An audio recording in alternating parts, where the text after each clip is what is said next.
State Prosecutor Menentia Hinda revealed that the state will call a witness who will inform the court that Ecotrading, a company owned by fugitive businessman Victor Malema, received $9 million as part of the transaction despite not being licensed to trade in fuel by the relevant authorities.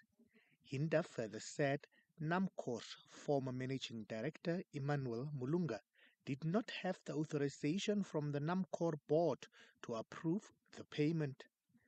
Enercon's Malakia Elindi responded that he had no obligation to verify whether Mulunga had the required authority.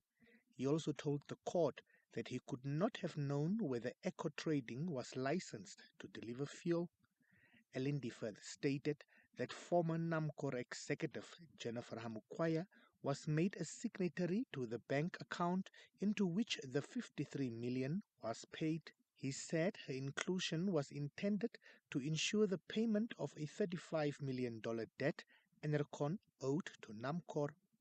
The state argued that Hamukwaya was added as a signatory before the agreement was finalized.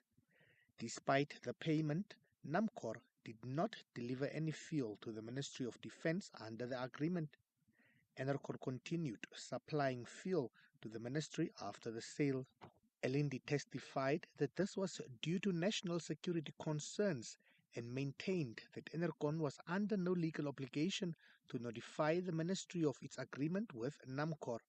The prosecution alleges that Enercon sold rights it did not legally possess. According to the state, the company did not hold legal ownership over the fuel supply rights transferred to NAMCOR. Elindi denied that Enercon illegally sold 9 fuel stations to NAMCOR. He claimed that the facilities were built using Enercon's funds. Under cross-examination, Elindi confirmed that Enercon provided an asset register to NAMCOR but did not submit ownership documents to the fuel station constructed on the various properties of the Ministry of Defense. He said NAMCOR did not object to the documentation provided and maintained that the asset register was regarded as the ownership record.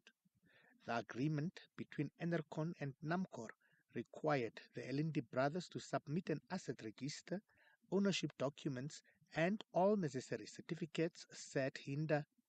When questioned on whether he owned the 9 stations built on the Ministry of Defense land, Elindi did not give a definitive answer, instead saying Enercon held rights to the properties.